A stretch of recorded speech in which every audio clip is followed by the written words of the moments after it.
When Christopher Columbus discovered America, it is said he was disappointed, for the place he was really seeking was this, the coast of Malabar, India's fabled spice coast, linked by intricate waterways to a hinterland of unimaginable riches.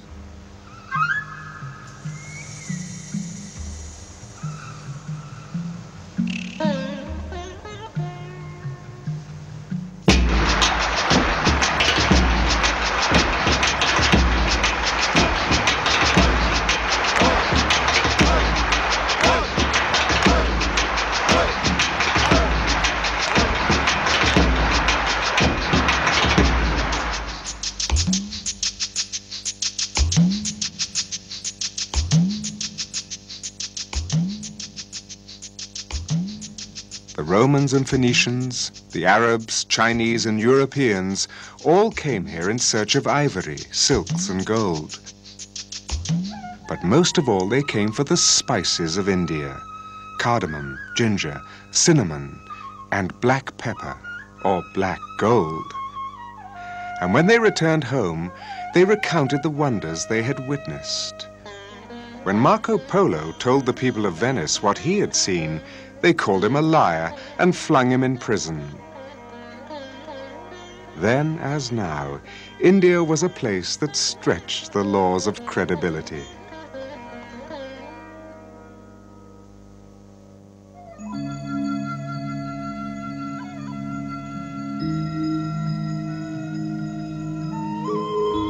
If one ancient route to India was by sea, another was through the remote winding passages of the Himalayas, following the fabled Silk Road from China and Tibet, winding in through Ladakh. Ladakh, sometimes described as the last Shangri-La.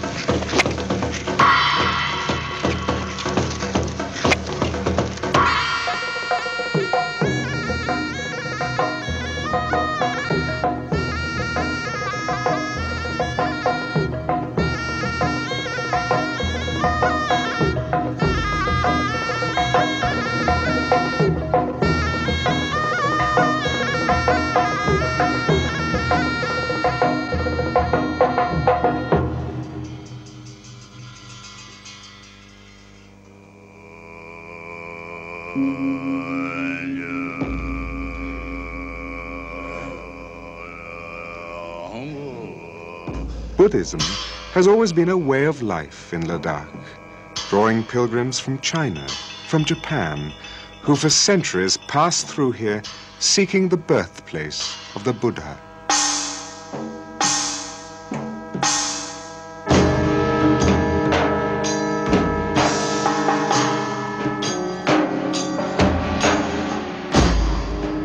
Pilgrims who would have stood witness to the mesmerizing rite of the great masked dance, celebrating the victory of good over evil, year after year after year.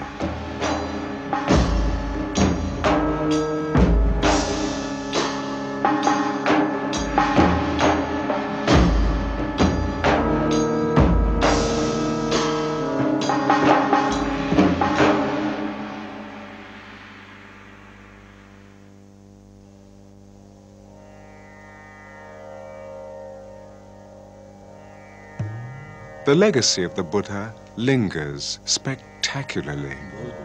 In the cave temples of Ajanta, for instance, hewn out of solid mountains of rock and alive with delicate, luminous frescoes.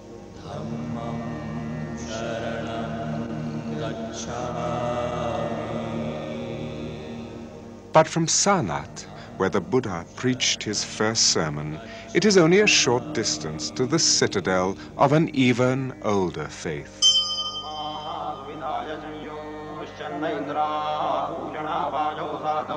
Varanasi, 3,000 years old, the world's oldest living city, the very cradle, perhaps, of Hinduism.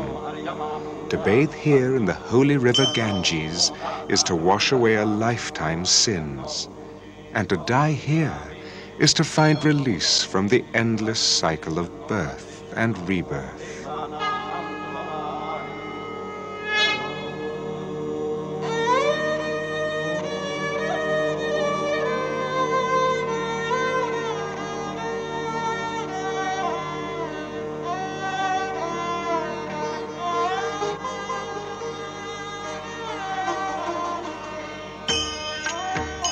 Hinduism, a faith so vast, so elastic, it can enfold almost anything within itself. Its rituals encompass a myriad faces that appear and disappear wherever you go in India.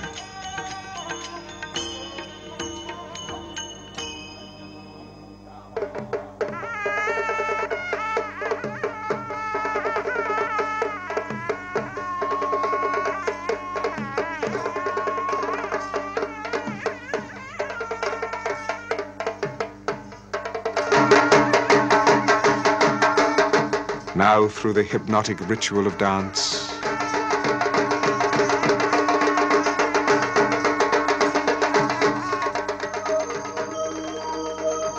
and now through an ancient silent celebration in stone.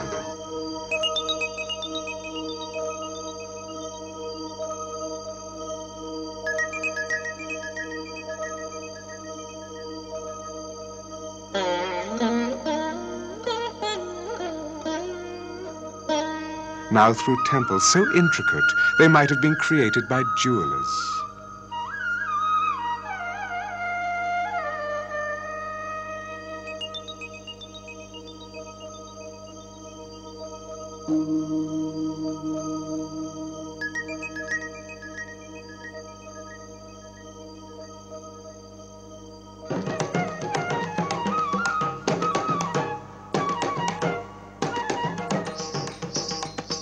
Temples where you might make an offering to the gods of your dance, as simply, as naturally as you might offer flowers or incense.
Around every corner, there's always some festival just waiting to happen.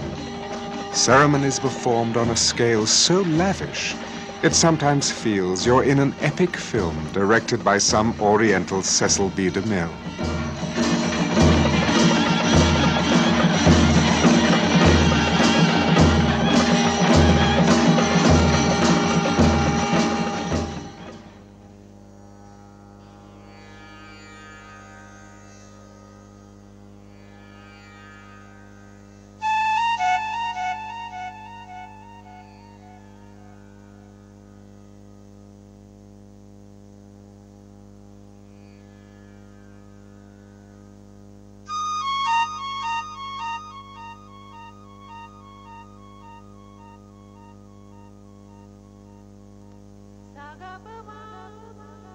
Questions. Many questions echo through the ages. As a nameless Hindu philosopher asked 3,000 years ago, who knows, and who can say whence it all came, and how creation happened? The gods themselves are later than creation, so who knows truly whence it has all arisen?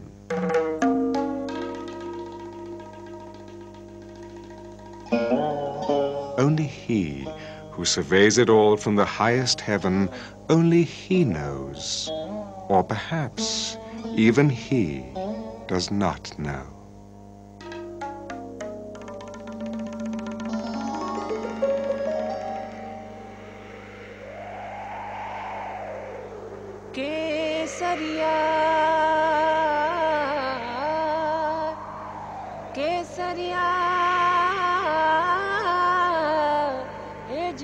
केसरिया बालम आओ नी पधारो भारे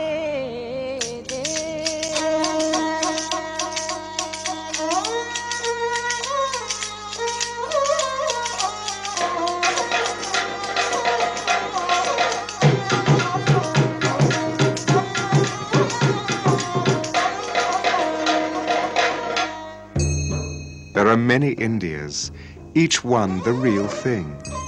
The India you discover in the desert kingdoms of Rajasthan, for instance, with their jeweled palaces, rugged forts, their timeless legends of romance, chivalry, death before dishonor.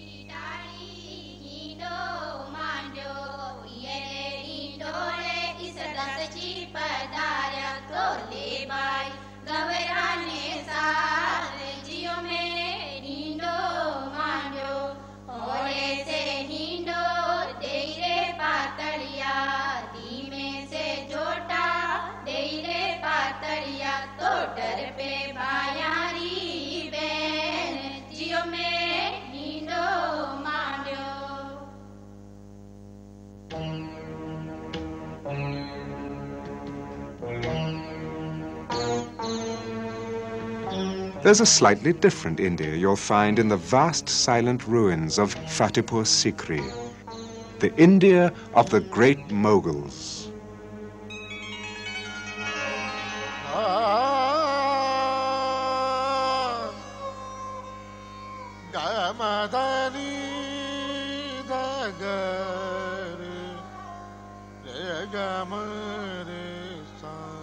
The Mughals, conquerors from the north, who were themselves conquered by this gentle land and settled down to create a new culture, a delicate fusion of the Muslim and Hindu ways of life.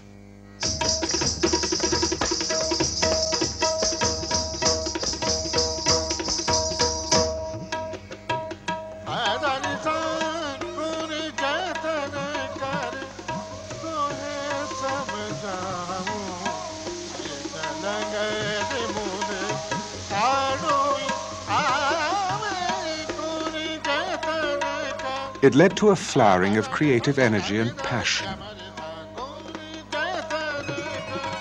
the culmination of which is the Taj Mahal, once described as a marble teardrop on the cheek of time.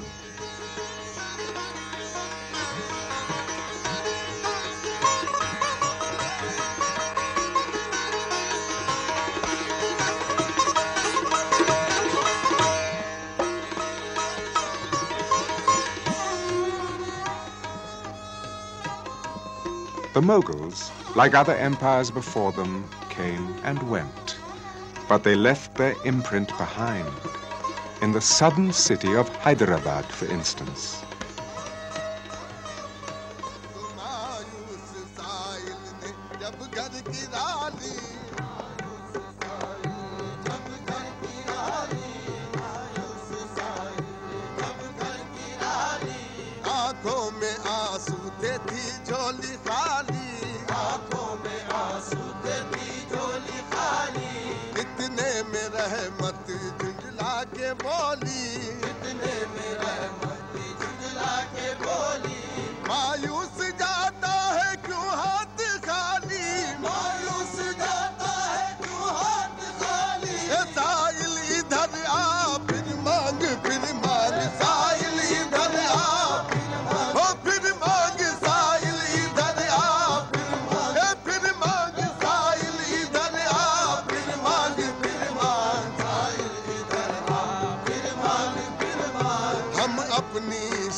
तू चुप ना हो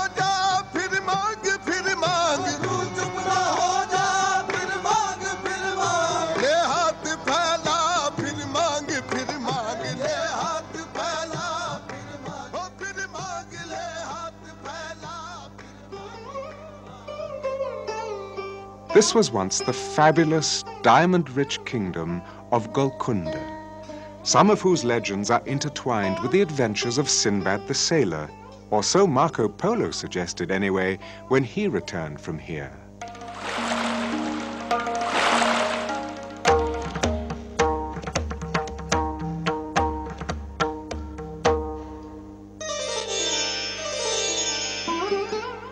Golconda fell to the Mughals, who made it a viceroyalty of their own empire. It faithfully continued the old traditions, long after the Mughals themselves had gone, right into the middle of the 20th century, in fact. Hyderabad was known for the extreme refinement of its ways. And as for its customs, they had to be observed, down to the last, most delicate detail.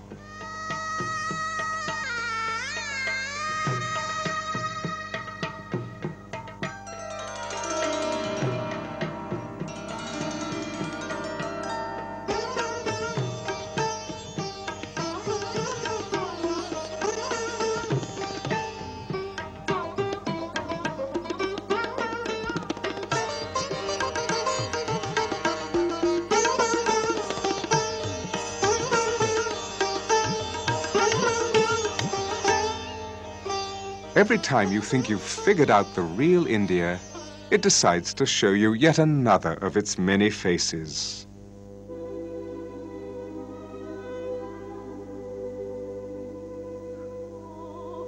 Goa, for instance, with its great cathedrals, its Portuguese heritage, its decidedly Mediterranean flavors.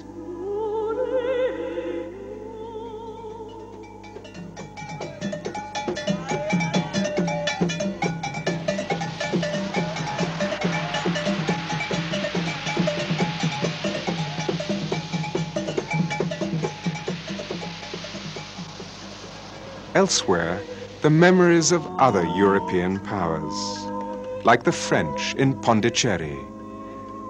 And if Napoleon hadn't been stopped in Egypt by Lord Nelson, they say, the history of India would have turned out rather differently.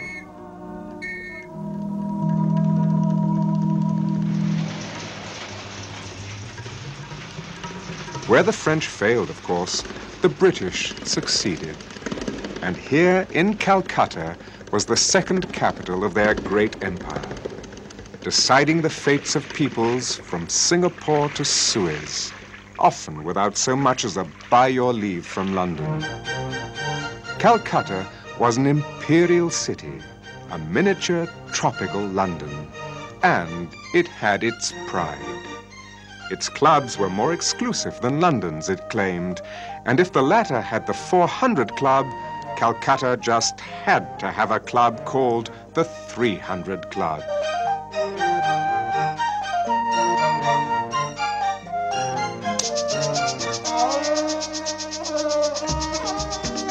And then there were the rituals, like the almost mandatory escape each summer to Darjeeling in the misty foothills of the Himalayas.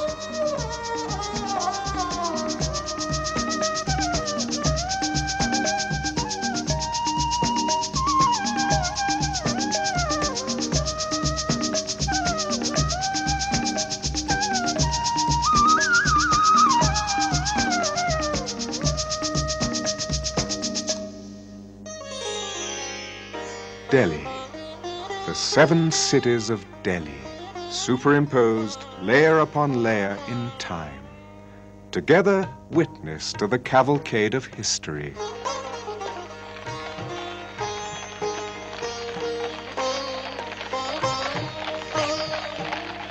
For as the age-old saying went, he who rules Delhi rules all of Hindustan.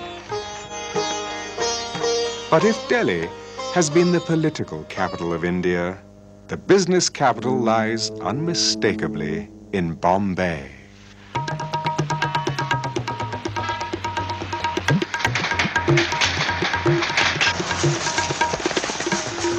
A city of dreams and hopes, fulfilled or unfulfilled as the case may be.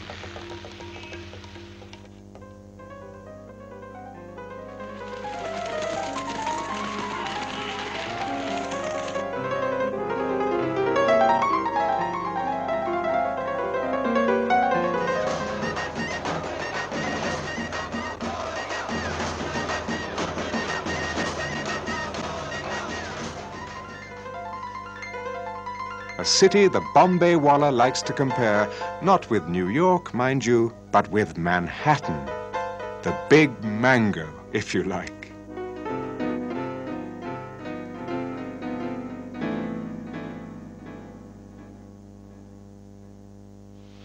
India is a country where past and present coexist side by side.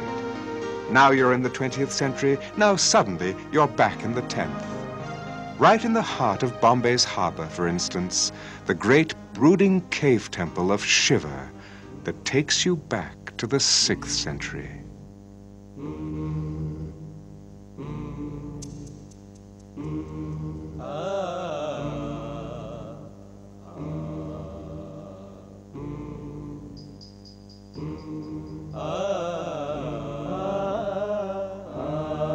Here, finally, you confront it's a land of many faces, some seen, some unseen.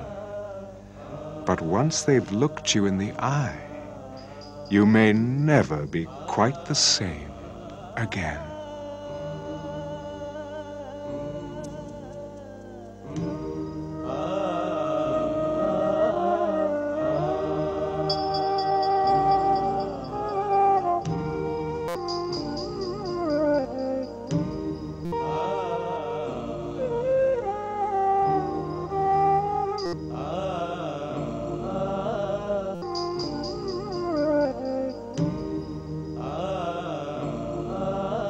An essential truth about India.